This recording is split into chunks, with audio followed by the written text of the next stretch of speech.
Em nome da comissão, pelo atraso. O trânsito de Florianópolis é complicado.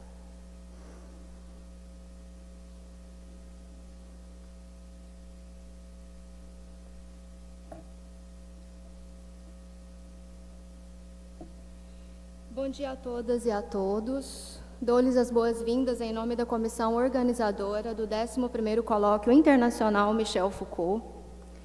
Com o tema Foucault e as Práticas de Liberdade, a 11ª edição do colóquio reúne de hoje, dia 25, até dia 29, sábado, aqui na Universidade Federal de Santa Catarina, mais de 500 pesquisadoras e pesquisadores do Brasil, da América Latina e da Europa. Momento ímpar no que tange a pesquisa em torno dos estudos feitos por Michel Foucault, em especial as diversas práticas, saberes e poderes que, envoltos por certo estado de liberdade, contornam e atravessam os discursos e as subjetividades. E se nos é motivo de muita alegria receber a todas e todos para o compartilhar de inúmeras vozes, é imensamente gratificante ver e participar da dedicação e da vontade de inúmeras pessoas envolvidas desde a concepção do colóquio, sua construção e sua execução. Agradecemos pelo empenho, apoio e trabalho incrível aos representantes das instituições que conjuntamente promovem esta edição do colóquio. Professor Dr. Pedro de Souza e o Programa de Pós-Graduação em Literatura desta universidade, Professor Dr. Atílio Buturi Júnior e o Programa de Pós-Graduação em Linguística, Professora Doutora Sandra Capone e o Programa de Pós-Graduação Interdisciplinar em Ciências Humanas. Esses programas são da Universidade Federal de Santa Catarina. Agradecemos também ao Professor Dr. César Candiotto e o Programa de Pós-Graduação em Filosofia da PUC do Paraná, e a Pró-Reitoria de Pesquisa e Pós-Graduação da Universidade Federal de Santa Catarina. Agradecemos também pelo apoio institucional desta universidade, da Reitoria, do Centro de Comunicação e Expressão, aqui da UFSC, e do Consulado da França no Brasil. Em tempos tão complexos, o evento não seria possível sem o patrocínio da CAPES, por meio do financiamento do edital PAEP 2018, a quem também agradecemos. Agradecemos a todas e todos que compuseram e trabalharam com muito desejo de que o colóquio fosse concebido, construído e hoje estivesse tendo seu lugar de acontecimento. Agradecemos a comissão de organização, professor Dr. Pedro de Souza, presidente da comissão, professora doutora Sandra Capone e os professores Dr. César Candiotto, Dr. Atílio Buturi Júnior e o Dr. Alessandro Francisco, da Université Paris 8. Agradecemos a comissão de trabalho, composta pelos professores Dr. Pedro de Souza, aqui da UFSC, Dr. Atílio Buturi Júnior, doutora Sandra Capone, também os dois da UFSC, Dr. Haroldo Rezende, da Universidade Federal de Uberlândia, Dr. Alessandro Francisco, Université Paris 8, e o professor Pedro Paulo Venzon, Universidade Nova de Lisboa. Agradecemos a equipe operacional, composta por acadêmicas e acadêmicos da graduação e dos programas de pós-graduação em literatura, em linguística e interdisciplinar em ciências humanas. Estudantes que atuaram e estão atuando com muito empenho, disposição, ideias e vontade de fazer esse colóquio acontecer. São elas e eles: Amanda Rabuski, Ana Caroline Chesner, Camila de Almeida, Carol Dietrich, Carolina Severo, Cláudia Garibotti, Dandara Monteiro, Denise Aires, Fernanda Martinhago, Jackson Almeida, Javier Marçal, Jéssica Forini, Miguel Ângelo, Natália Miller, Tatiane Vieira e Wesley Carvalho. Muito obrigada também às várias monitoras e monitores pela disposição em nos auxiliar ao longo de todo o colóquio. Estendemos nossos agradecimentos às professoras e professores que prontamente propuseram os 3 simpósios que acontecerão durante o colóquio, tornando essa semana ainda mais rica, uma vez que inúmeras pesquisas de pesquisadoras e pesquisadores do Brasil e do exterior estarão sendo compartilhadas e discutidas em uma troca mútua de conhecimentos e saberes. Gratidão às pesquisadoras e pesquisadores que atenderam ao nosso convite para as conferências e mesas redondas, trazendo não apenas conteúdo a mais para o colóquio, mas enriquecendo nossa semana, compartilhando suas pesquisas e seu pensamento e colocando-se à disposição para discutir, refletir, pensar e repensar as práticas de liberdade que entornam a todas e todos nós sujeitos.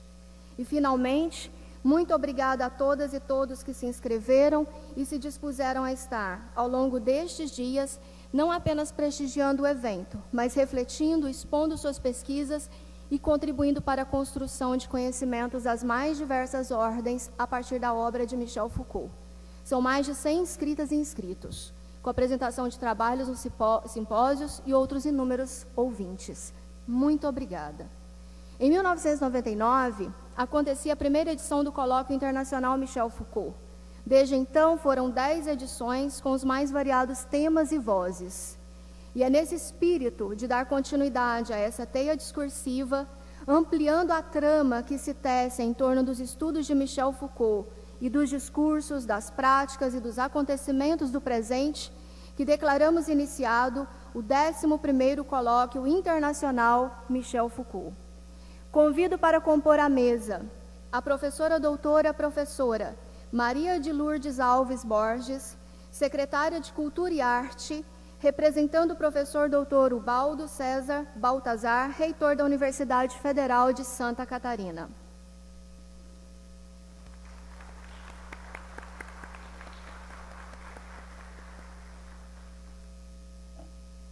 Convido também, da Universidade Federal de Santa Catarina, a professora doutora Silvana de Gaspari, vice-diretora do Centro de Comunicação e Expressão.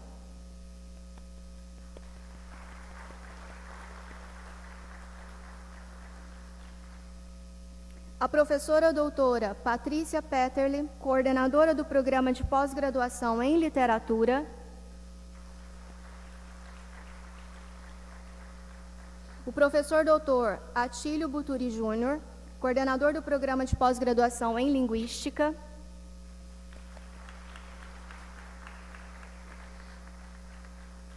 A professora doutora Carmen Silvia Rial, coordenadora do Programa de Pós-Graduação Interdisciplinar em Ciências Humanas.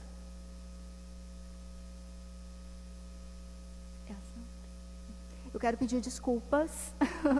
Quero convidar a professora doutora Sandra Capone, do Programa de Pós-Graduação Interdisciplinar em Ciências Humanas. Perdão, professora. E o professor doutor Pedro de Souza, presidente da comissão organizadora do 11º Colóquio Internacional Michel Foucault.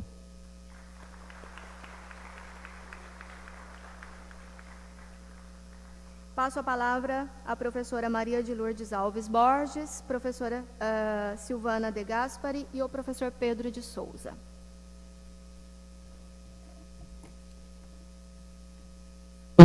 Oi.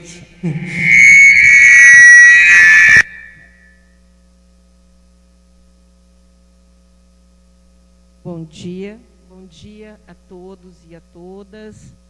Eu gostaria inicialmente de parabenizar a comissão organizadora do evento, em nome do reitor, do nosso reitor, Ubaldo Baltazar. Gostaria de parabenizar o professor Pedro de Souza, a professora Sandra Capone, ambos da UFSC, aqui da nossa universidade. Gostaria também de parabenizar o professor César Candiotto, Atílio Júnior e professor Alessandro Francisco. É uma honra estar aqui, abrindo esse encontro, do qual vai participar também o professor Diogo Sardinha, que eu cumprimento, em nome do reitor, e dou as boas-vindas. Eu sou secretária de Cultura e Arte e também sou filósofa e estudo Kant. E Foucault, para mim, ele é aquele filósofo que parte de Kant, não sei se vocês sabem, mas ele faz o Doctorat d'État sobre loucura e civilização. E naquele momento, nos anos 60, se não me engano, ele faz uma tese secundária sobre antropologia. O professor Diogo Sadinha deve saber mais do que eu sobre isso, inclusive. E nesse momento, o Foucault se debruça sobre a tradição ocidental, né, racionalista, vamos dizer assim, e pega um texto, que é um texto da antropologia, que era um texto, naquela época, bastante desprezado, né, pelos kantianos, inclusive, né, que é um texto que vai falar sobre outras coisas que vão muito além do eu transcendental. E hoje ele é uma referência também nos estudos kantianos, porque ele foi o primeiro que se debruçou sobre esse texto. E como historiadora da filosofia, para mim, esse texto marca a trajetória de Foucault, porque é ali na antropologia que nós vemos o prazer, o desprazer, os afetos, as paixões, as loucuras. Tá? Então, essa inspiração daquilo que era escondido, vamos dizer assim, que era o avesso da razão, acaba inspirando Foucault para ele extrapolar, né, aquele eu transcendental e ir para a nossa natureza humana e tudo aquilo da qual ela é feita. A arte, a sexualidade, a loucura. Eu vi que esse programa faz jus exatamente a todas essas áreas que são exploradas, foram exploradas pela filosofia de Foucault. E é um programa excepcional, porque realmente abarca letras, arte, filosofia, questão da saúde, psicologia, a música. Inclusive, vai um pouco além do Foucault, né? Na palestra, pelo que eu vi, uma das que encerra o evento, ou um dos últimos dias do evento, que faz a trajetória de Foucault, a Bataille e a Sade. Tá? Então, é um programa excelente. Então, eu gostaria que vocês aproveitassem esse evento e gostaria de agradecer a presença de todos aqui e também dos meus colegas da mesa, né? E desejar a todos um ótimo evento. Obrigada.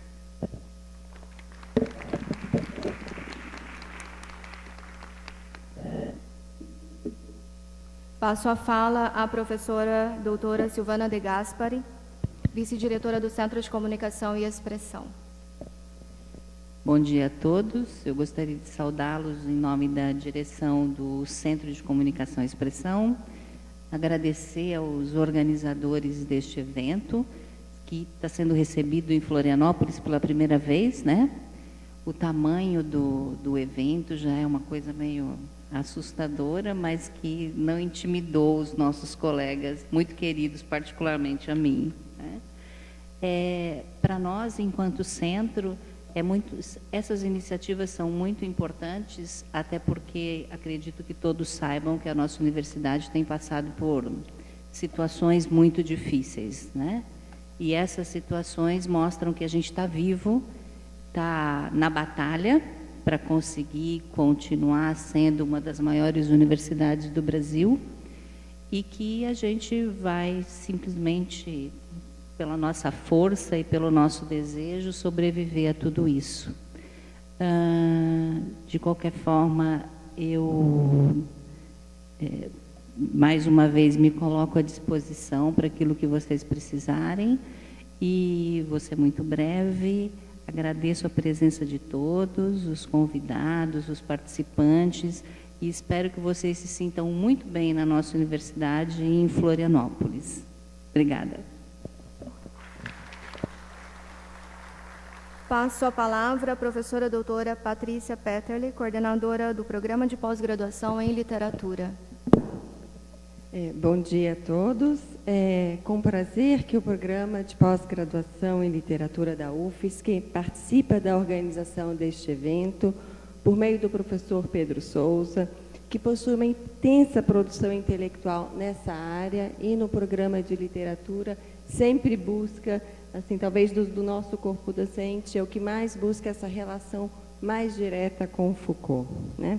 Aproveito para cumprimentar os outros organizadores, o professor Artílio Buturi, coordenador da pós-graduação em Linguística, o professor César Candiotto, a professora Sandra Capone e o professor Alessandro Francisco. O caráter desse evento, que também deriva dos trabalhos de Michel Foucault, a quem é dedicado, é a abertura, a transversalidade, congregando diferentes áreas como filosofia, letras, psicologia, história, ciências sociais, como a gente pode perceber pela programação. Todas essas áreas aqui reunidas ao longo desta semana, para refletirem sobre o tema da liberdade em Michel Foucault, que toca uma questão fundamental, que é também a da linguagem, a dos dispositivos, a da biopolítica e das afetividades. Foucault é, sem dúvida, um pensador importante que, na pós-graduação em literatura, é bastante citado e trabalhado nas nossas várias disciplinas, né? Na pós-graduação em literatura, ela tem uma perspectiva bastante teórica, e o Foucault é um dos autores transversais, assim como outros que vão recuperar a obra do Foucault, como Agamben, e que vão, então, ser, digamos, alguns eixos das nossas áreas, né? Ou das nossas linhas de pesquisa. Como Foucault coloca em um texto de 1966, linguagem é rumor, informe, é jogo, e sua força está na dissimulação, pois ela é esquecimento sem profundidade e vazio transparente da espera. A linguagem é, enfim, forma sempre desfeita do exterior. Esses dias do evento são, sem dúvida, um espaço de encontro, um espaço das diferenças, de perceber o outro, a pesquisa do outro, tornando-se também um espaço de produção e de trocas, com a participação de vários especialistas nacionais e internacionais. Essas discussões também acontecem num momento importante para a UFSC e para o país, considerando que estamos perto de uma eleição muito importante para o nosso futuro.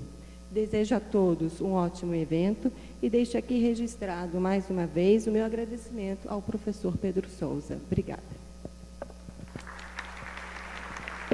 Passo a palavra ao professor Dr. Pedro de Souza, presidente da comissão organizadora do 11º Colóquio Internacional Michel Foucault. Bem, muito bom dia a todos que aqui vieram. Eu digo absolutamente a todos, porque esse evento, ele não só foi possível, pelo que já foi muitas vezes repetido aqui, pelo esforço da equipe de trabalho, da comissão, mas também pela adesão de todos vocês. E eu digo adesão não só dos nossos queridos amigos, convidados, mas a adesão de todos vocês que estão aqui para compartilhar conosco nesses próximos 4 dias, nesse movimento de pensamento e de prática de liberdade. Para mim é muito importante, esse evento tem uma importância e tem uma especial significação, não só pela história que esse colóquio tem. Eu admiro muito esse colóquio desde o momento em que Margarete Hago, junto com seus grupos de colegas da Unicamp, o pensaram, e não só, então, pela importância que esse colóquio tem, mas justamente por ele significar na sua estrutura de conteúdo, de participação e de pensamento, e sobretudo no tema que escolhemos, práticas de liberdade, ele poder significar durante esses dias uma espécie de manifestação positiva, de que apesar de tudo que a gente está vivendo no momento atual, da política do país, e também das dificuldades dentro dessa universidade, a gente pode resistir pensando e praticando a liberdade, não é? Então, eu não quero falar muito, mas eu queria deixar bem registrado para mim, desde o momento em que a gente começou a conceber esse evento, como ele deveria ser importante, já que ele aconteceria, né, nesse momento crucial do nosso país, como ele seria importante para dentro de uma concepção, de um modo de pensar, a gente poder expressar e a gente poder construir, inventar liberdades, né? Então, é por isso que, com muito carinho, com muita memória de afeto, sem nenhuma revolta, mas realmente com muito carinho. Eu queria pedir licença a todos os meus colegas aqui da mesa, aqueles que, né, trabalhamos juntos construindo esse evento, a todos os meus grandes amigos que aqui vieram participar com a gente desse evento, a todos que acolheram o nosso convite, vieram participar. Eu gostaria que vocês me dessem licença e participassem comigo na última palavra que eu quero, então, dizer nessa minha entrada do evento, que é de uma dedicação carinhosa, afetuosa, àquele que foi o primeiro a garantir toda essa estrutura que a gente precisava ter nessa universidade para acolher um evento como esse. Então, eu gostaria muito que esse evento pudesse ser em memória de Luiz Cancelier. Muito obrigado.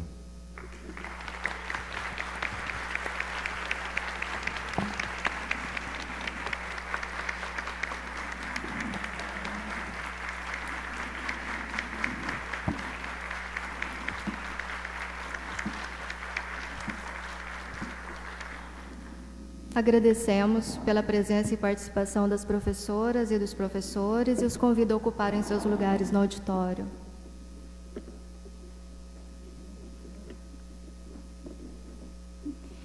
As informações referentes ao colóquio podem ser encontradas no site do evento, coloquiofoucault.sites.ufsc.br, e na página de Facebook, Colóquio Michel Foucault, tudo junto, tá?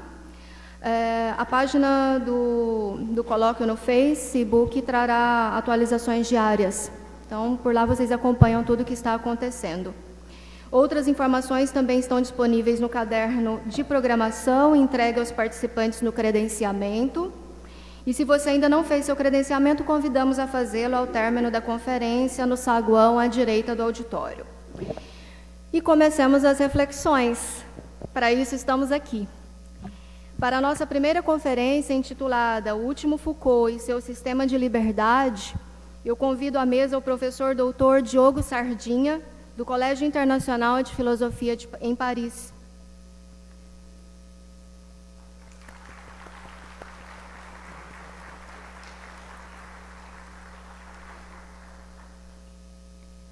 O professor Diogo Sardinha é membro integrado do Centro de Filosofia das Ciências da Universidade de Lisboa e o primeiro presidente estrangeiro do Colégio Internacional de Filosofia em Paris, onde dirige o programa de investigação Violência e Política, o Motim como Forma de Movimento Selvagem.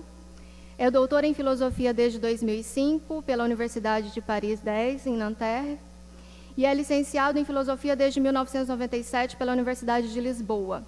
Em 2006, atuou como investigador visitante da Universidade Católica de São Paulo, de 2007 a 2008, da Universidade Livre de Berlim, sendo também investigador associado do Centro Franco-Alemão Marc Bloch de Ciências Humanas de Berlim. É membro associado da equipe Normas, Sociedades, Filosofias da Universidade de Paris I, desde 2011, e de julho a dezembro de 2013 atuou como investigador associado do Instituto de Literatura Comparada e Sociedades da Universidade de Colômbia, em Nova York. Tem publicado vários livros, entre eles A Emancipação de Kant e Deleuze e Ordem e Tempo na Filosofia de Foucault. Essas obras ainda não estão traduzidas para o português. Excelente conferência e colóquio a todas e todos nós. Passo a palavra ao professor Diogo Sardinha.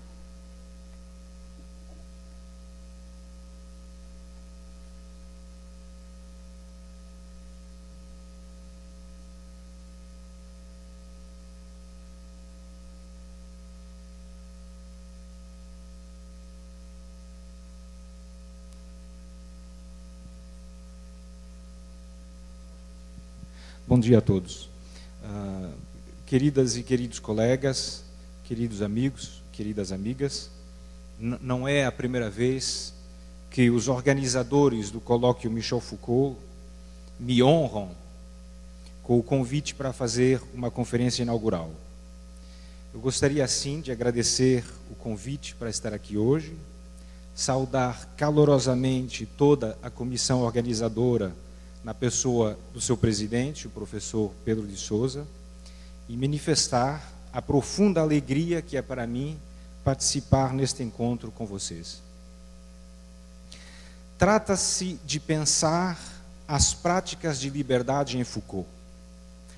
Ora, este tema requer uma observação imediata que serve de preliminar à reflexão que vamos empreender. É que os próprios termos de práticas de liberdade, bem feitas as contas, são raros em seus textos. Além disso, eles são típicos de um período muito circunscrito, que corresponde aos derradeiros anos de sua vida. Em breve, darei alguns argumentos que me parecem confirmar estas duas ideias. E, se assim for, não poderemos evitar duas perguntas que dizem respeito ao sentido do nosso trabalho aqui. Primeiro, estaríamos nós dando atenção a algo de marginal para o próprio Foucault? E por essa mesma razão, estaríamos desviando o olhar daquilo que ele tentou nos dizer de mais importante e prestando atenção ao que em seu pensamento afinal era acessório? Guardemos por agora estas duas interrogações e vejamos, antes de mais, em que medida pode dizer-se que são raras as ocorrências da expressão práticas de liberdade. Tomem-se com este fim os volumes 2 e 3 da História da Sexualidade, respectivamente O Uso dos Prazeres e O Cuidado de Si, últimos livros que publicou, datados de 1984. Se a leitura que fiz deles é correta, a expressão está completamente ausente do segundo e praticamente ausente do primeiro, com uma exceção que introduzirei mais adiante.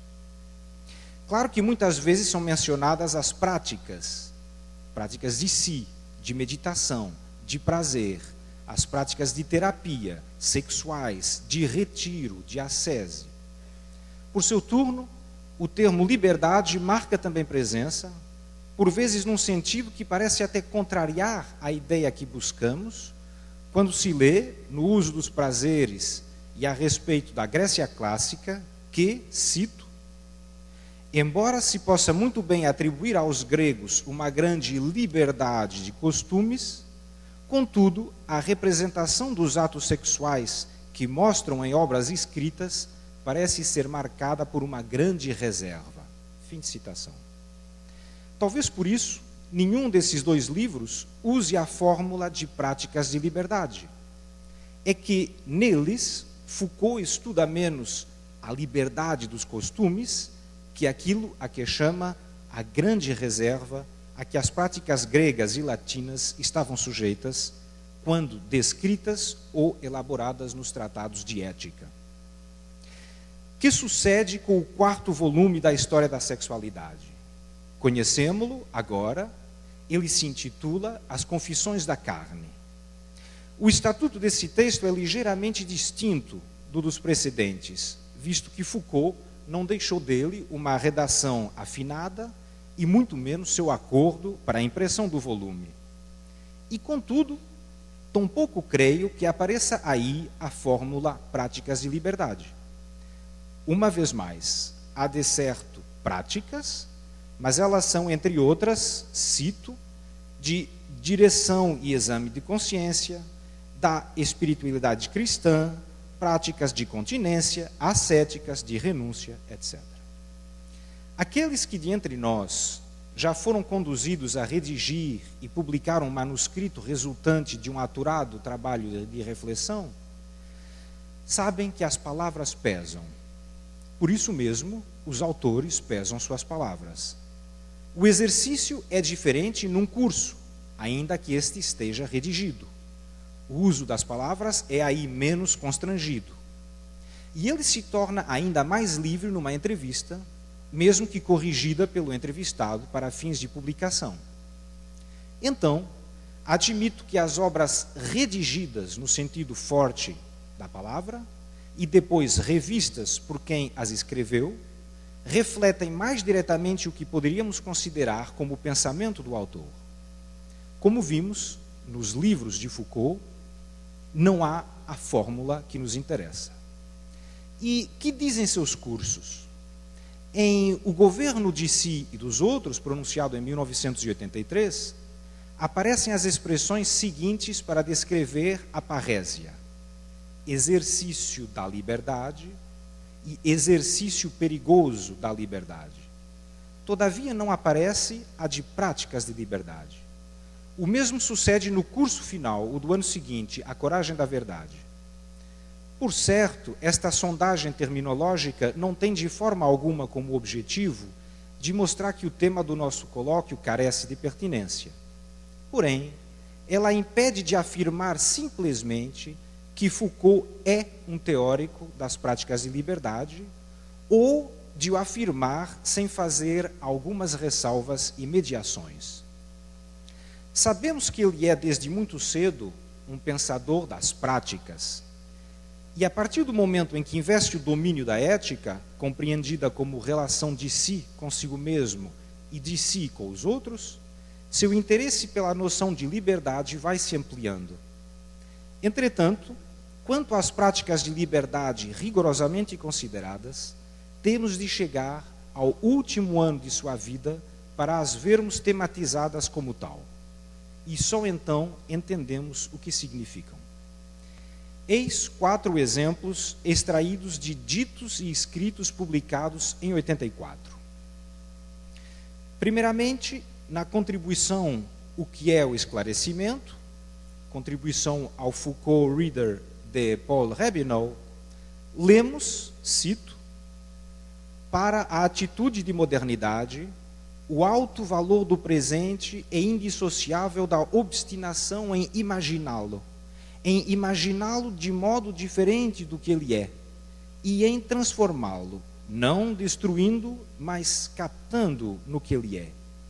A modernidade baudelariana é um exercício onde a extrema atenção ao real é confrontada com a prática de uma liberdade que, ao mesmo tempo, respeita esse real e o viola. Fim de citação. Farei apenas uma observação a respeito destas linhas. A ideia de violação lembra o que 2 décadas mais cedo Foucault chamava de transgressão. Porém, o horizonte já não é o mesmo. Ao contrário do que dizia o Prefácio à Transgressão, de 1963, aqui a violação não se separa mais do respeito. Pensar rigorosamente este paradoxo conduz a valorizar uma ideia ausente no texto de 63, precisamente a ideia de liberdade. O segundo exemplo é extraído da entrevista A Ética do Cuidado de Si como Prática da Liberdade. Aí, Foucault descarta a questão de saber se a renúncia por parte do sujeito à sua própria liberdade equivale ou não a abandonar sua qualidade de ser humano. Tal ato seria fundamentalmente incompatível com a suposta natureza humana. Reconhecemos aqui, claro, o problema da servidão voluntária. Quanto a este assunto, Foucault é peremptório. Cito: sempre fui um pouco desconfiado com respeito ao tema geral da libertação, na medida em que ele corre o risco de reenviar a ideia de que existe uma natureza ou um fundo humano que se encontrou, na sequência de um certo número de processos históricos, econômicos e sociais, mascarado, alienado ou aprisionado em mecanismos e por mecanismos de repressão. Fim de citação. Por isso ele insiste, cito de novo, mais sobre as práticas de liberdade que sobre os processos de libertação. Estas frases me parecem eloquentes. De um lado temos a libertação, do outro a liberdade. A libertação é pensada em termos de processos, a liberdade em termos de práticas. O conceito de processo reflete uma metamorfose com um sentido, que evolui por etapas, passa de um momento a outro, depois a outro, e assim sucessivamente. Tais momentos sendo o princípio, o meio e o fim de um movimento compreensível, porque dotado de uma lógica. As práticas, elas, escapam a este modelo. elas são individuais, ou então partilhadas por alguns, isto é, singulares ou particulares, mas não são universais e seguramente não são necessárias. Isso permite ainda diferenciar um pensamento das práticas, singulares, particulares, contingentes, de uma filosofia prática de tendência normativa universalizante. O terceiro exemplo encontra-se na mesma entrevista. Cito: a libertação é por vezes a condição política ou histórica para uma prática de liberdade. Fim de citação.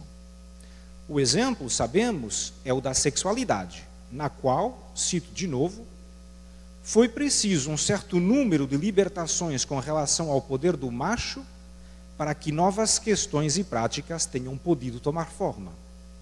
Foucault resume então, cito novamente, a liberdade é a condição ontológica da ética, mas a ética é a forma reflectida da liberdade. Por outras palavras, não existe ética, isto é, relação sofisticada de si consigo mesmo e com os outros, sem liberdade. De resto, é o que provam os gregos e os latinos, cujas elaborações éticas são típicas, como Foucault escreve, de homens livres. Porém, acrescenta Foucault de imediato, a liberdade, que é condição da ética, não se confunde com aquilo que ela torna possível.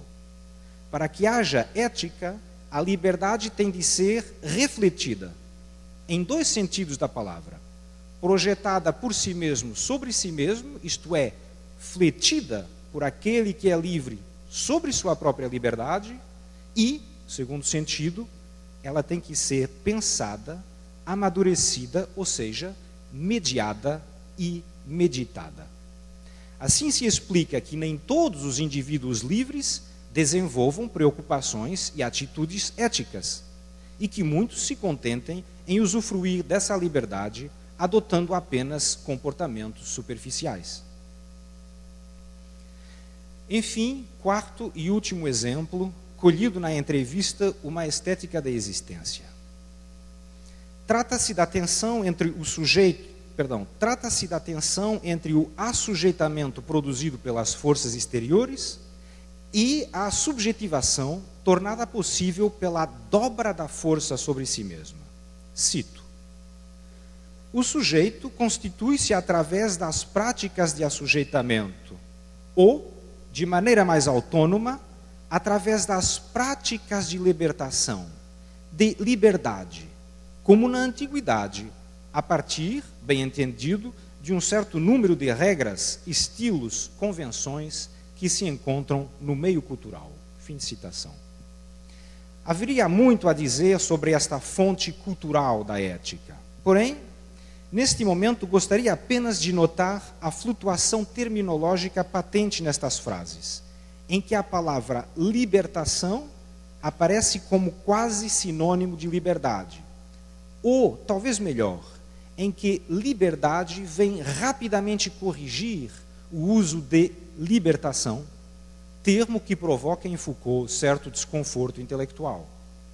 Eis, em suma, o que reforça a ideia de que a própria concessão de algo como as práticas de liberdade está apenas se condensando no discurso de Foucault em seu derradeiro ano de vida. Há pouco, aludi a uma espécie de exceção que no uso dos prazeres, livro do qual a expressão práticas de liberdade está ausente, faz todavia pensar nela. Essa exceção é a seguinte: a reflexão moral, escreve Foucault no uso dos prazeres, dirige-se aos homens gregos, cito, a respeito das condutas em que precisamente eles devem fazer uso de seu direito, de seu poder, de sua autoridade e de sua liberdade. Fim de citação. Mais ainda, cito novamente, é preciso entender esses temas da austeridade sexual como elaboração e estilização de uma atividade no exercício de seu poder e na prática de sua liberdade. Fim de citação. Prestemos atenção a esse discurso. A austeridade é uma modalidade da prática de liberdade. Dito de outra forma, a austeridade é uma forma do uso da liberdade. A liberdade, que já nos apareceu como condição ontológica da ética, mas que só dá lugar à ética quando se flete sobre si mesma, determina-se aqui como austeridade. No empenhamento ético, a liberdade fletida sobre si toma a forma da severidade e do rigor. E isso nos coloca numa situação inusitada, porquanto as práticas de liberdade são, na verdade, práticas de austeridade. Deste breve reconhecimento nocional, como falamos do reconhecimento de um território, podemos tirar uma conclusão. Diferentemente do que alguns desejam, sabemos que Foucault não foi, do início ao fim, um pensador da liberdade. Paul Venn, por exemplo, é firme nessa ideia. Quando responde à crítica dirigida contra as palavras e as coisas, segundo a qual, nesta obra, Foucault contesta a liberdade do sujeito humano e encerra este sujeito no seu tempo, a forma que Paul Venn tem de recusar tal interpretação é escrevendo que, para Foucault, o pensamento e a liberdade caminham juntos. Todavia, para ilustrar sua tese, cita somente textos dos anos 80. Notadamente, é então importante pensar, 81, Verdade, Poder e Si, 82, Estruturalismo e Pós-estruturalismo, 83, Entrevista de Michel Foucault, 84, e Polêmica, Política e Problematizações, de 84 também. Venn poderia seguramente acrescentar o sujeito e o poder e as duas versões de que é esclarecimento. Isso não mudaria nada ao qui pro quo. Em todo o rigor, antes dos anos 80, Foucault não é um pensador da liberdade. Até então, a própria palavra só aparece na maior parte dos seus textos com um significado menor, ou depreciativo. Vemos isso quando menciona em As Palavras e as Coisas nossa liberdade tão submissa, e quando explica, em conclusão da vontade de saber, que o dispositivo de sexualidade, cito, faz-nos crer que se trata de nossa libertação, quando na verdade se trata de nossa sujeição. A primeira vez que a liberdade aparece com certo relevo em suas análises é nas lições sobre o liberalismo do curso Segurança, Território e População. Mas ele só explora verdadeiramente a ideia de liberdade quando investe o quadro da ética. Por conseguinte, Paul Venn se equivoca. A respeito, gostaria de citar o livro recente de Roberto Machado, Impressões de Michel Foucault. Machado insiste que, cito, Foucault se desapegava facilmente do passado e jamais pretendeu ser um filósofo da identidade. Sem fixar ou imobilizar seu pensamento, ele sempre aceitou o desafio de pensar diferente. Não foi ele mesmo quem proclamou que se escreve para ser diferente do que se é? Seu pensamento, de muitas faces, multiplicava as perspectivas com grande rapidez, a ponto de ele declarar não subscrever sem restrições as ideias de seus livros. Ele era a ilustração perfeita de que cobra que não perde a pele, morre. Fim de citação. Daí o conselho metodológico de Roberto Machado, cito novamente. É preciso não projetar o Foucault mais recente para entender o Foucault do passado. Privilegiar o que disse depois para esclarecer o que fez antes, dificulta, mais do que facilita, a compreensão do seu pensamento. É preciso estar atento para não criar uma ilusão retrospectiva sobre Foucault, mesmo se ele próprio algumas vezes fez isso. Fim de citação. Não seguir este preceito tem a consequência de gerar equívocos como aquele de Venn. No caso concreto que nos importa, dizemos então que Foucault se tornou um pensador da liberdade, que na verdade não houvera sido. Neste caminho, não descobrimos apenas aquilo que já sabíamos e que o Roberto Machado nos explica. Descobrimos também algo novo. No âmbito da tomada a sério da liberdade, a consideração de algo como as práticas de liberdade só chega no final, sobretudo em conversas orais, mas não nos livros escritos, nem sequer nos cursos mais ou menos redigidos. Dito de outro modo, Foucault começou pensando a liberdade, porém não imediatamente em termos de práticas de liberdade. É verdade que no estudo da ética, a abordagem adotada já era a das práticas, termo que pulula tanto no uso dos prazeres quanto no cuidado de si. Contudo, falar em práticas de liberdade é mais do que interessar-se por certas práticas éticas de homens livres. Para exprimi-lo ao invés, não basta pensar as práticas éticas de homens livres para que se pense em termos de práticas de liberdade.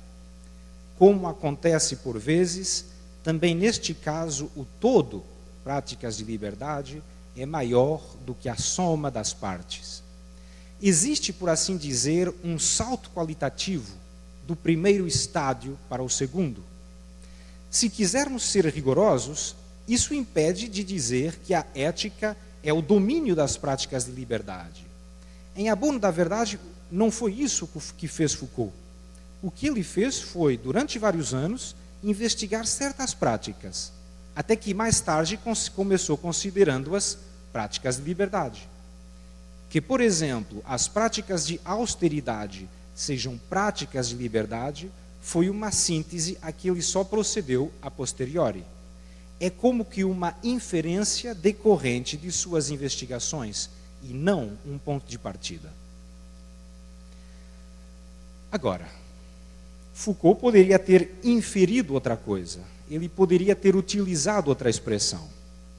Para a escolha que fez, eu não vejo outra explicação senão a seguinte: a liberdade havia se tornado gradualmente um conceito importante em suas preocupações, a tal ponto que foi nela que Foucault decidiu pôr a ênfase, um pouco à semelhança do que fizera nos anos 60, pondo a ênfase no termo discurso para formar o sintagma práticas discursivas. Doravante, será então esta minha hipótese. Foi um certo pensamento da liberdade, que ele assentou no princípio dos anos 80, que abriu caminho para uma reflexão em termos de práticas de liberdade. E, se assim for, estas práticas não são algo de marginal, elas são antes algo de final, de derradeiro.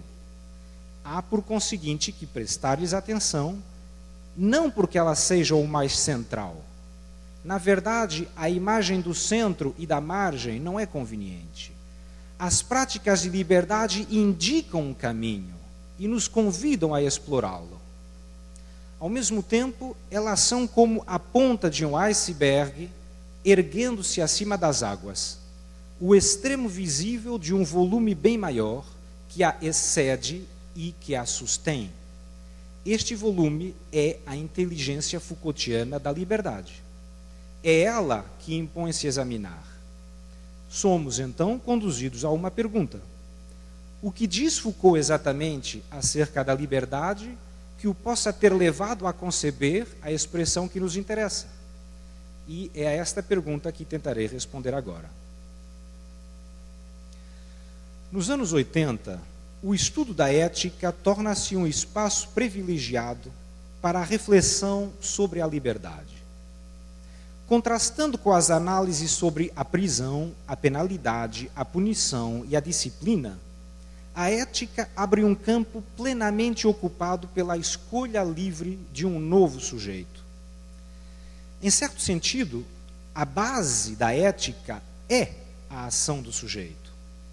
As relações de si consigo mesmo não se confundem nem com os códigos morais inculcados pela sociedade, nem com os comportamentos reais, que ora se aproximam, ora se afastam desses códigos. essas relações de si, consigo, dizem antes respeito à maneira como os humanos se constituem, como capazes de escolher o que são e o que fazem, numa relação consigo e com outrem. Em lugar de forças exteriores que os moldam, eles testemunham de uma liberdade interior sob a forma de uma capacidade de se formarem a si mesmos. Por isso, esta terceira região da experiência é tão distinta do saber e do poder, tal como Foucault os havia concebido. Disse atrás que nem todas as pessoas livres desenvolvem preocupações e atitudes éticas, e que muitos se contentam em usufruir dessa liberdade adotando meros comportamentos superficiais. A liberdade é uma condição ontológica da ética, significa, se me permitem o pleonasmo, que para praticar a liberdade é preciso previamente ser livre. Mas ser livre não conduz necessariamente ao desenvolvimento de uma atitude ética. Para esse fim, é também requerido que o sujeito queira desenvolvê-la. Como prova, nem todos aqueles que podem instaurar uma relação mediada consigo mesmos, isto é, todos aqueles que têm o direito e os meios para isso, desejam fazê-lo. É preciso decidir-se pela vida ética, ou então permanecer no caminho das relações de poder cotidianas. Trata-se de engajar-se por meio de uma escolha ativa. A hermenêutica do sujeito põe em evidência este exercício da liberdade. Cito a tradução da professora Salma e do professor Márcio. De fato, pois, na cultura antiga, na cultura grega e romana, o cuidado de si jamais foi efetivamente percebido, colocado, afirmado como uma lei universal, válida para todo indivíduo, qualquer que fosse o modo de vida adotado. O cuidado de si implica sempre uma escolha de modo de vida, isto é, uma separação entre aqueles que escolheram este modo de vida e os outros. Fim de citação. Existe quase uma autoexclusão de alguns diante do espaço das relações de si consigo mesmo. Se este espaço pode ser entendido como um suplemento, é também porque nem todos sentem a necessidade de investi-lo. Para uma história da ética, não se trata de retomar o que fazem todos a respeito dos códigos culturais, nem sequer o que faz a maior parte. Isso seria o que Foucault chama uma história da moralidade dos comportamentos.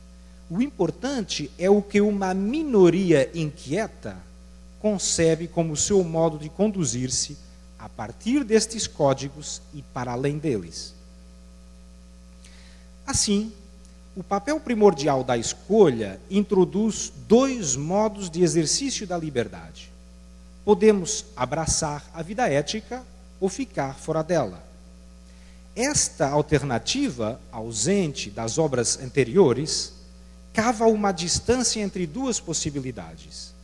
Diante das mesmas circunstâncias, há quem se torne sujeito de si e quem renuncie a estabelecer uma relação profunda consigo. Daí uma nova pergunta: de que maneira exatamente se distinguem estes dois modos de exercer a liberdade? Ou, por outras palavras, qual é a forma exata da escolha ética?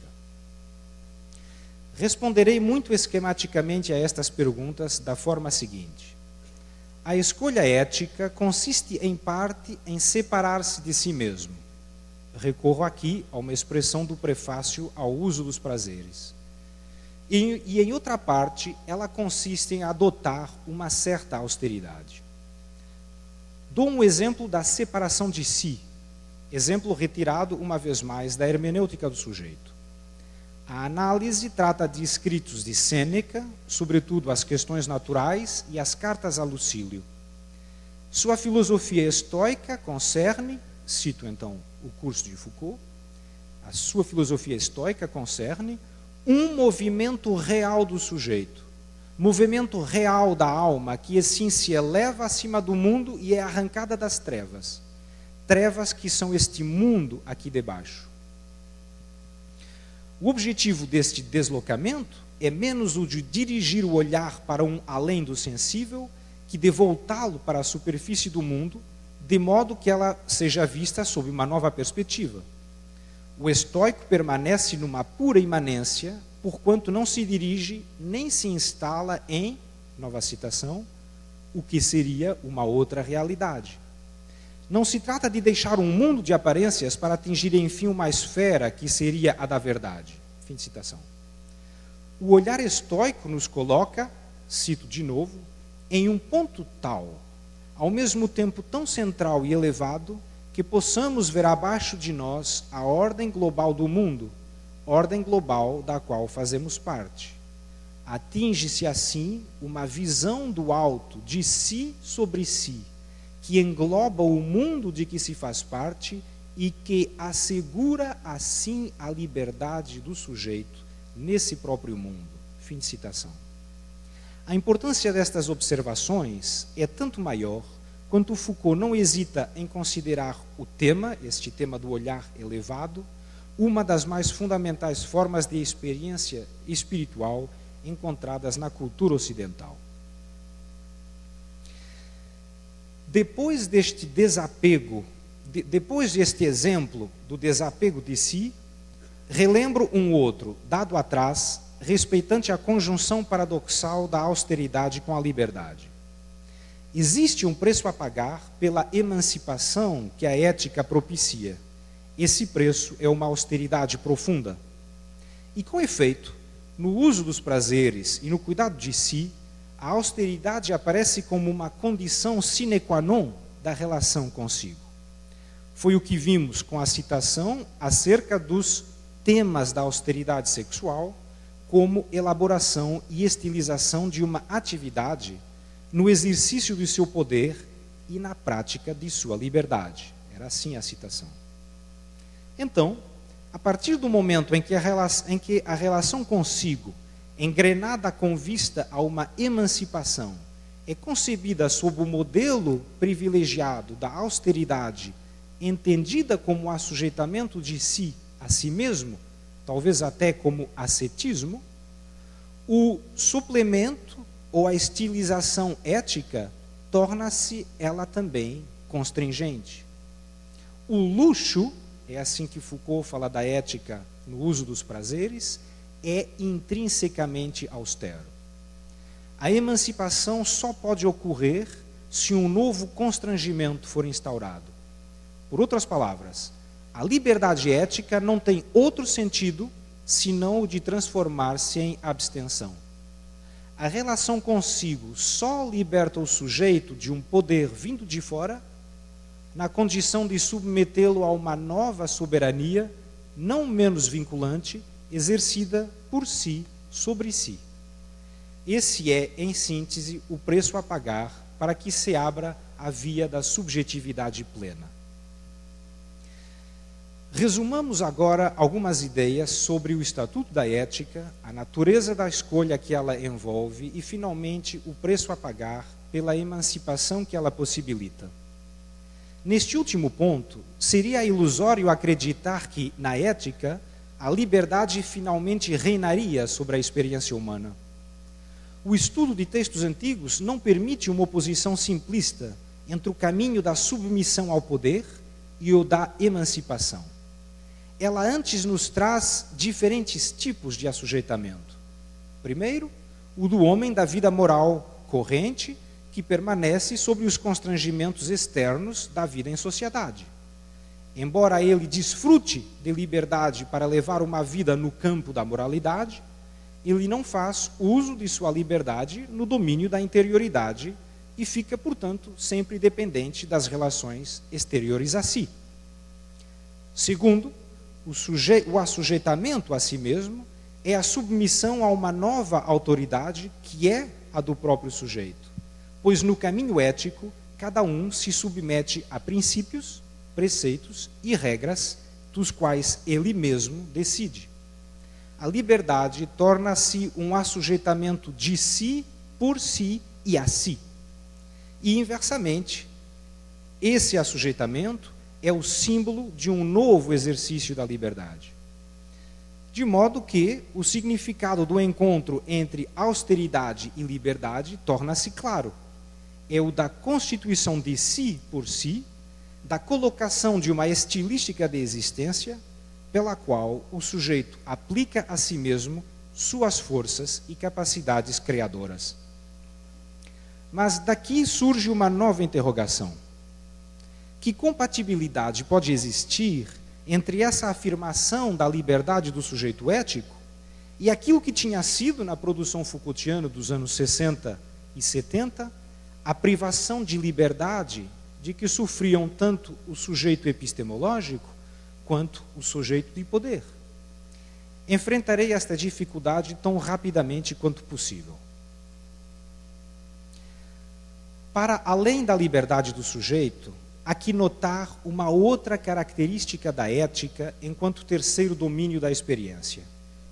Diferentemente do saber, que era regido por disposições epistemológicas, diferentemente do poder saber, que era regido por dispositivos microfísicos, a ética não está agenciada internamente por um princípio do ordenamento. Sem disposições nem dispositivos, ela é marcada pelo que chamarei de uma indeterminação formal, caracterizada pela ausência de uma instância ordenadora interna. Juntas, esta indeterminação e a liberdade de escolha formam dois traços originais quando se compara a ética com o saber e o poder. Além disso, sabemos que a reflexão sobre a ética antiga leva Foucault a repensar suas concepções do poder e do saber, do sujeito e da modernidade. E compreendemos então que a ética tem uma aptidão significativa. Ela introduz uma dinâmica entre as três regiões da experiência, lançando-as num jogo. Note-se a frase seguinte, que lemos no esboço de prefácio aos dois últimos volumes da História da Sexualidade. Cito: são também esses mesmos três eixos e o jogo entre os tipos de saber, formas da normalidade e modos da relação consigo e com os outros, que me pareceram dar seu valor de experiências significativas a casos individuais como os de Pierre Rivière. Fim de citação. Este trecho nos diz claramente: entre o saber, o poder e a ética decorre um jogo.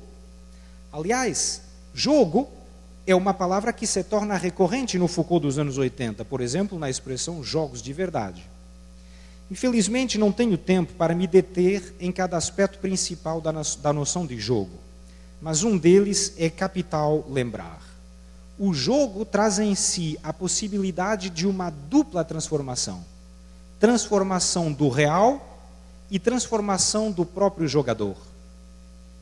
Foucault deteta esta potencialidade em Baudelaire, antes de tomá-la para si mesmo e de a fixar como tarefa maior da filosofia. Vejamos como. Enquanto prática artística, o dandismo é um exemplo de transformação do mundo. Assim, o pintor moderno transfigura as coisas ao representá-las, cito, num jogo difícil entre a verdade do real e o exercício da liberdade. Fim de citação.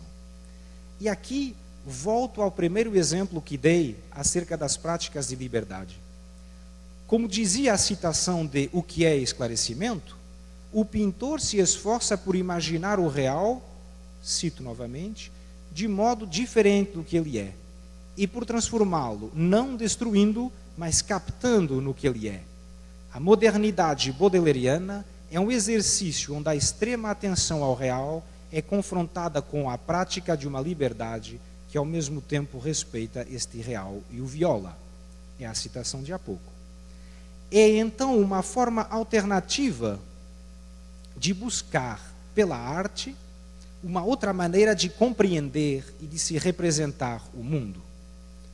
Uma outra forma ainda, que a prática estética do dandismo consagra igualmente, consiste em aplicar, já não ao mundo, mas a si próprio, cito, esse jogo da liberdade com o real para a sua transformação numa elaboração ascética de si.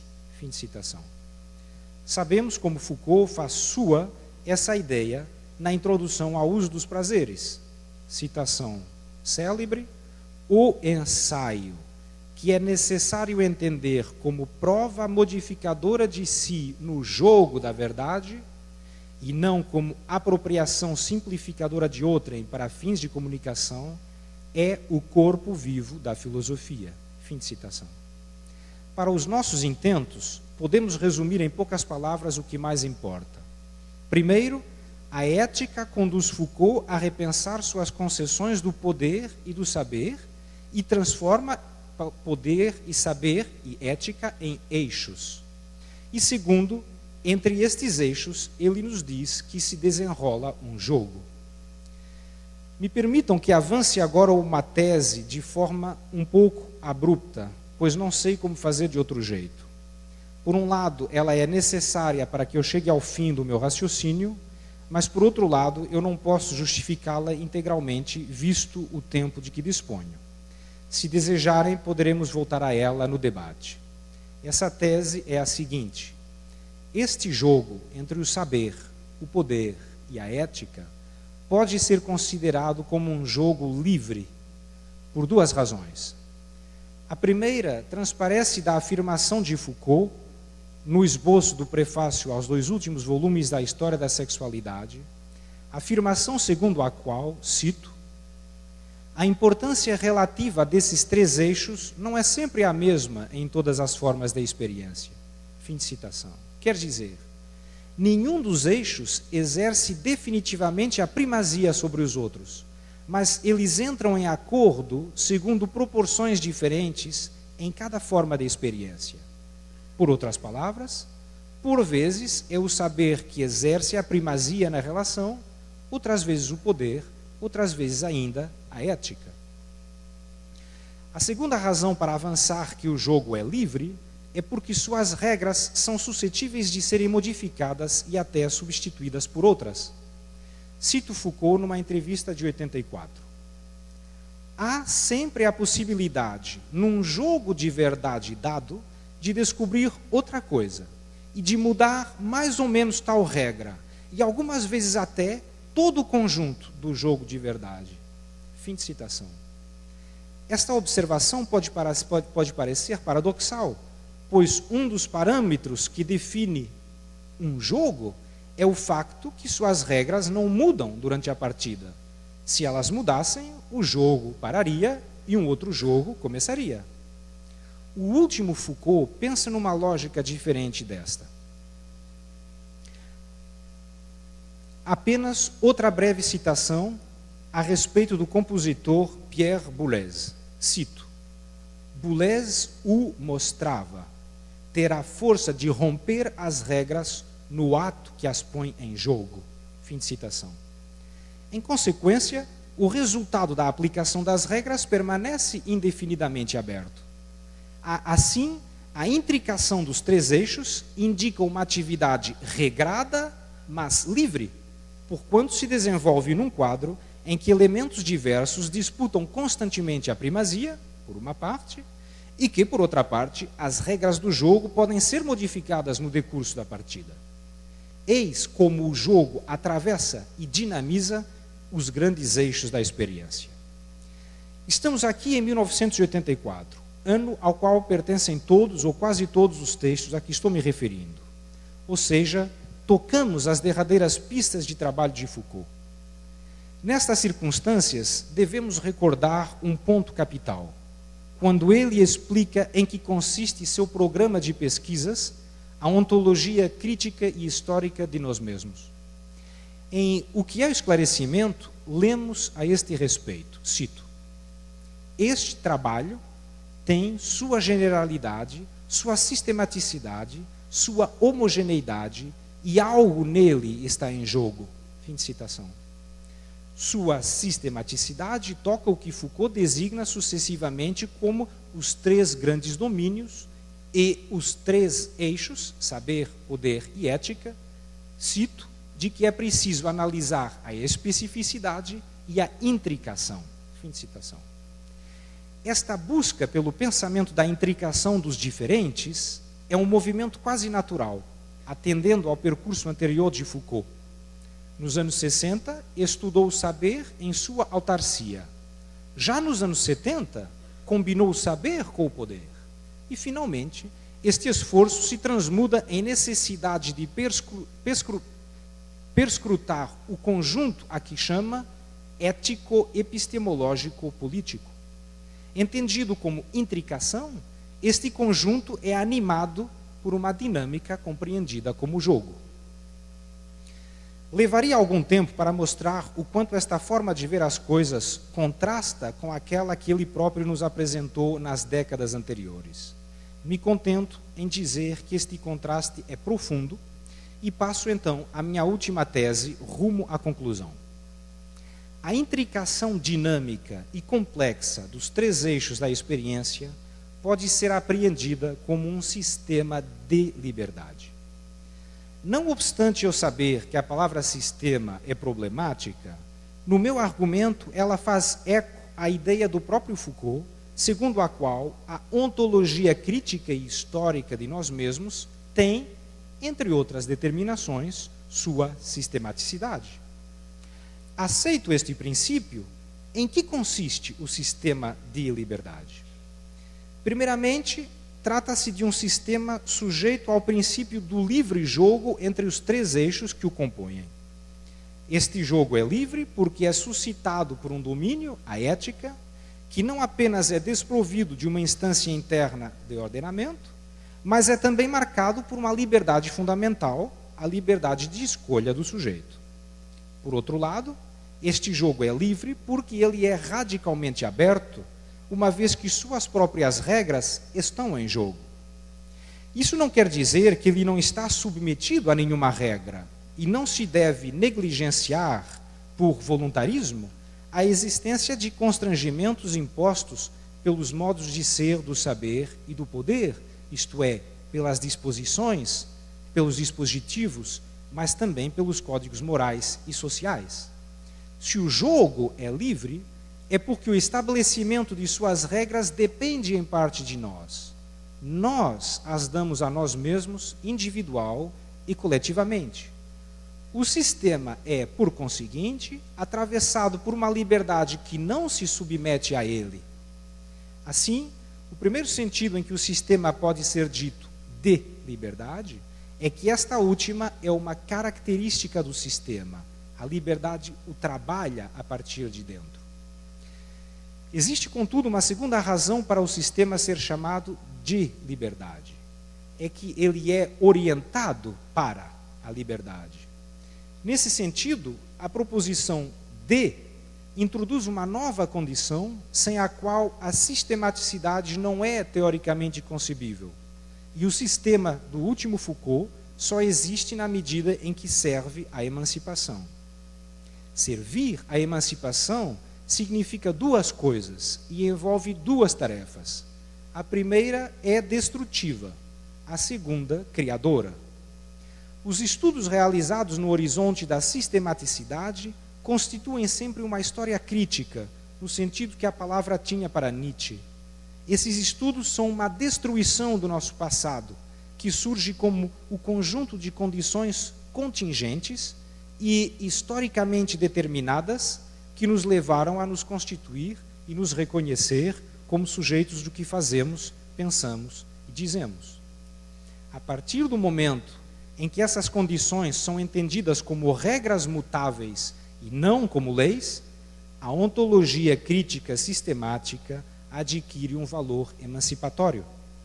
Se as regras do jogo são objeto de disputa, então nem tudo é resolvido de antemão e há espaço para o exercício da liberdade.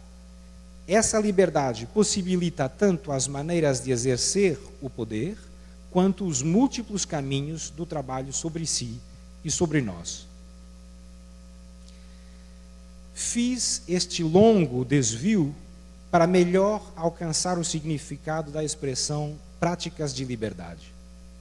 Espero ter mostrado que teria sido um erro admitir, sem mais demoras, a evidência das práticas de liberdade, como se bastasse escutar essa expressão para imediatamente saber o que ela quer dizer. Na verdade, ela brota de um movimento mais longo da reflexão de Foucault, que era necessário reconstituir. Creio ter indicado em que medida a presença da noção de liberdade impõe-se progressivamente no final da sua vida. A partir de aí, ele pôde conectar práticas e liberdade de uma forma que não lhe tinha sido possível anteriormente. Seu modo de teorizar mudou e abriu um espaço à liberdade que não lhe tinha aberto antes. O trabalho sobre a ética o levou a explorar a via da liberdade nos sentidos que acabamos de ver. O de uma elaboração rigorosa na atitude para consigo e com outros, e o de uma dinamização dos liames que se tecem entre as instâncias epistemológica, política e ética, por via dos jogos cujas regras podem ser mudadas enquanto o jogo decorre. Em conclusão, com o trabalho e os anos, Foucault torna-se o pensador da liberdade que durante muito tempo não foi. Não há nisto nada de errado, ele apenas se torna outro, e a meu ver, cada vez mais cativante. E, no entanto, pode dizer-se que ele já era muito livre, antes mesmo de pensar a liberdade, que ele era muito livre até quando negligenciava e inclusive descartava a ideia de liberdade. Por isso, ele é um exemplo de que não precisamos pensar a liberdade nem a libertação para sermos livres, mas podemos pensar a loucura, o saber ou a prisão. É a forma de pensar que conta, mais do que o objeto do pensar. Para terminar, direi apenas que, no leque dos diferentes modos de ser-se um pensador em liberdade, Foucault aparece como precursor contemporâneo de uma sistematicidade reinventada, a que chamo de um sistema de liberdade. Em realidade, o sistema de liberdade opõe-se a um sistema da liberdade, no sentido clássico da filosofia. Já insisti o suficiente no facto de que este esboço de um sistema da liberdade foi o que o último Foucault nos legou de mais promissor. Quis argumentar hoje que a própria noção de práticas de liberdade e o interesse atual que ela suscita me parecem caminhar precisamente neste sentido e corroborar esta leitura. Muito obrigado pela atenção de vocês.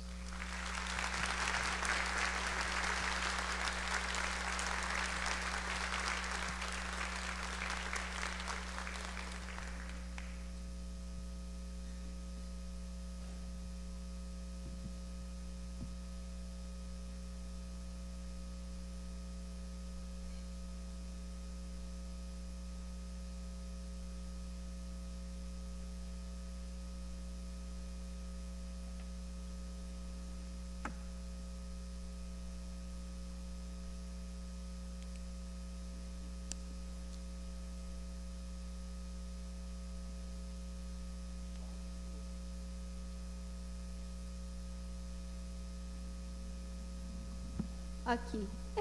Eu não consigo ver quem. A luz me atrapalha. É preciso dizer que a gente daqui não vê ninguém. É.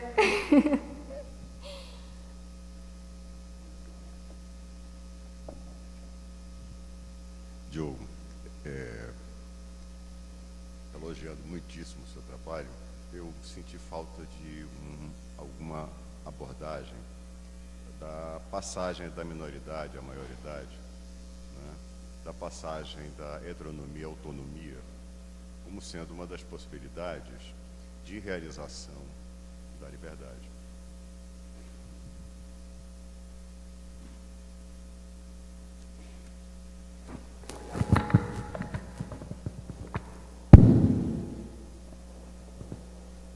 Obrigado, Guilherme, pela sua pergunta.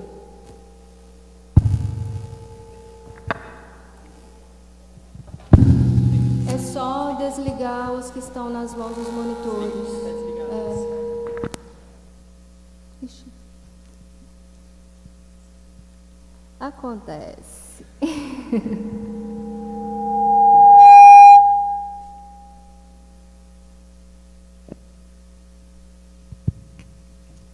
Então, obrigado, Guilherme, pela pergunta. Claro, eu falei muito tempo, então ainda tive que escolher muitas coisas. Uma vez estabelecido este quadro teórico, um pouco abstrato e conceitual, há que fazer aquilo que eu penso que o nosso colóquio vai fazer. Quer dizer, mas exemplos de práticas de liberdade, atualidades das práticas de liberdade. E eu penso que atravessa a experiência histórica esse desafio da menoridade e da maioridade. Quer dizer, como se tornar maior, por um lado, é o grande desafio kantiano, não é? A passagem da humanidade do estado de minoridade para o estado de maioridade. Mas há um outro problema que é tão, digamos, premente e tão sutil como esse, que é o de saber, mas será que verdadeiramente nós queremos ser maiores? E será que ser adulto é o estádio preferível? Isso é uma das coisas que Foucault vai encontrar em Baudelaire. Baudelaire quer permanecer uma criança que joga, por isso faz poesia, não é? O elogio que Nietzsche faz da criança que brinca. Não é? Então, há realmente esse grande desafio de saber se nós queremos crescer, se nós queremos nos tornar adultos responsáveis e, admitindo o que queremos, como queremos, o que queremos fazer com isso. Não é? Então, essa é uma questão que se coloca em momentos muito diversos, não é? Eu posso compreender, eu penso que todos compreendemos o que diz Kant, quando ele explica que esclarecimento é a passagem da humanidade do estado de menoridade para o estado de maioridade, e que isso é algo positivo, e que isso é algo que deve ser fomentado, inclusive pelo soberano, não é? Como transpor isso para as nossas vidas, por um lado? E depois, para fazer o quê? Para sermos adultos sérios e responsáveis?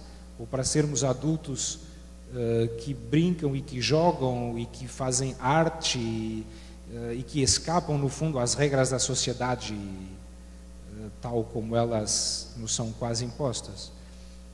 Agora teríamos que ver caso a caso, mas eu me contentaria talvez dessa resposta que parece um pouco vaga, mas para a qual eu não tenho resposta mais concreta. Teríamos que ver caso a caso. Ou então fazer uma outra conferência. Bom, nós vamos encerrar. Abre para mais uma? Só mais uma? Aqui, ó. Uma só. Eu respondo com muito prazer. Só uma questão de controle do tempo. Posso? Ui, tá muito... Diogo, eu agradeço pela conferência. Não. E, assim, eu vou tentar elaborar mais ou menos a minha pergunta do que você falou, assim. Eu fico me perguntando, eu fui convencida, assim, dessa questão da sua tese maior, né, que Foucault se torna esse pensador da prática de liberdade. Mas eu fico pensando como que ele mesmo está vendo o próprio trabalho retrospectivamente, e aí como que nós lemos Foucault, assim, como ler as práticas de liberdade, do modo como você expôs, parece que a gente poderia ler essas práticas apenas nesse último Foucault. Acabou. Sendo que, e você cita muito pouco os cursos, né? A maioria das suas citações são dos livros, como você mesmo colocou, que seria ali uma fonte mais segura para compreender o próprio pensamento Foucaultiano. Mas quando ele vai fazer essa reelaboração da articulação entre saber, poder e ética, ele mesmo vai dizer que essa articulação foi o que ele sempre quis fazer. Então, é como se ele tivesse, de alguma forma, reelaborando isso, mas lendo o seu próprio trabalho como sendo também, eu não sei se está claro, mas como se ele foi sempre o pensador da liberdade.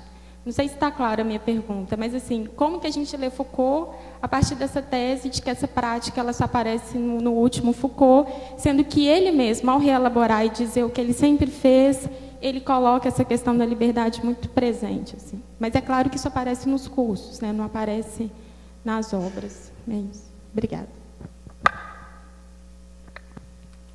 Muito obrigado pela sua pergunta. Então, eu responderei suas 2 ou 3 perguntas, no fundo, não é? Talvez eu tenha me explicado mal, mas eu praticamente não citei os livros. Eu citei as entrevistas. E, por exemplo, a pequena contribuição que ele escreve para o livro organizado pelo Rabinow em 84, que é a primeira versão do que é o esclarecimento. Então, aquilo que com respeito aos livros, eu me contentei em dizer práticas de liberdade não está nos livros. Isso não quer dizer que a expressão não exista. Isso quer apenas dizer que ela tem um outro estatuto.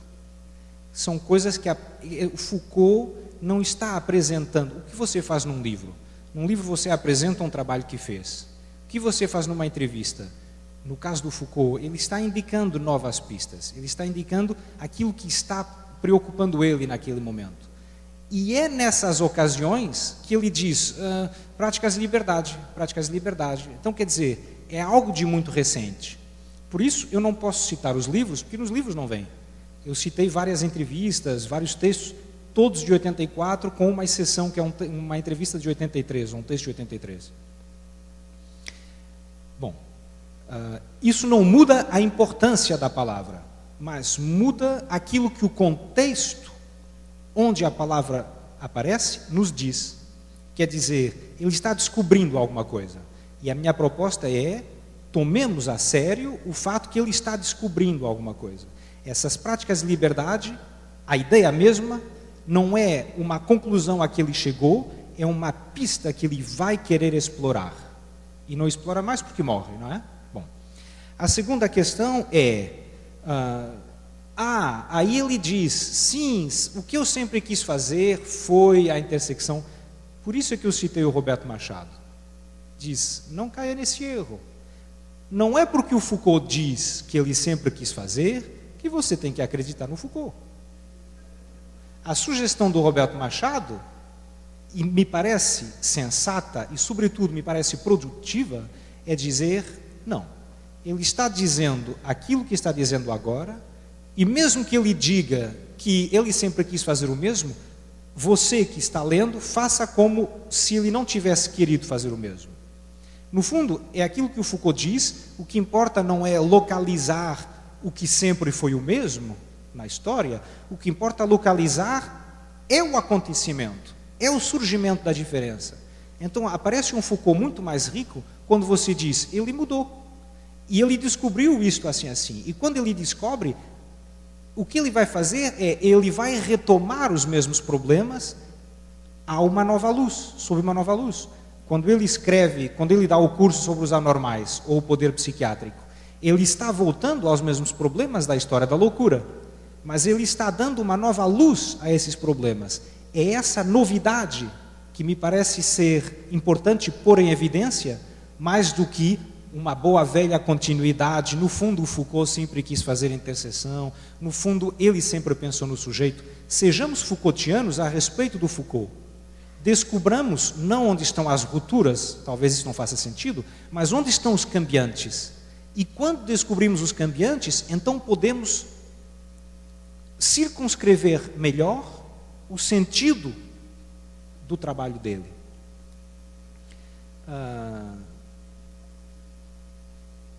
Tinha uma última pergunta.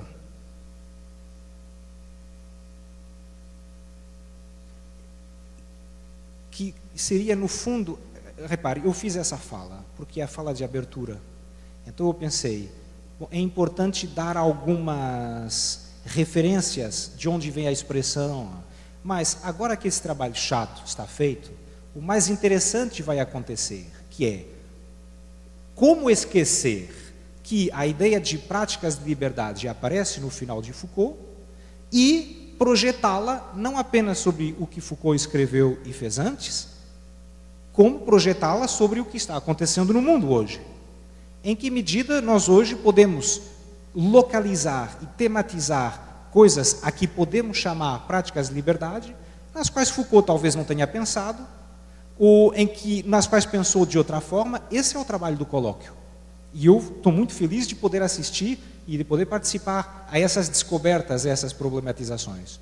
O Foucault dizia, o que interessa quando se lê um autor não é respeitar fielmente, é fazê-lo gemer, não é? Fazê-lo, torcê-lo. No fundo, depois de feito esse trabalho aqui um pouco chato e objetivo, não é? E daí, e no entanto, falar de um sistema já é estranho, não é? Mas é ele que fala de sistematicidade. Agora é preciso fazê-lo gemer, é preciso torcê-lo e utilizá-lo para pensarmos aquilo que nós hoje entendemos como práticas de liberdade. Então esse é o trabalho que eu, felizmente, não tenho que fazer, mas que cabe a todos nós, não é? Não sei se respondi às suas perguntas. Nós agradecemos imensamente ao professor Diogo Sardinha e com certeza teremos muita oportunidade de dialogar não só com ele, como com os outros professores também. Muito obrigada, professor.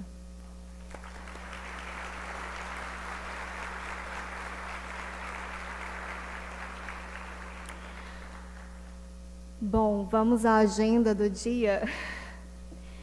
Só para lembrar vocês que à tarde, a partir das 13 horas, acontecem várias atividades. Então, a partir das 13 nós temos a primeira mesa redonda, que acontecerá aqui no auditório Garapuvu, seguida da segunda conferência, aqui no auditório também.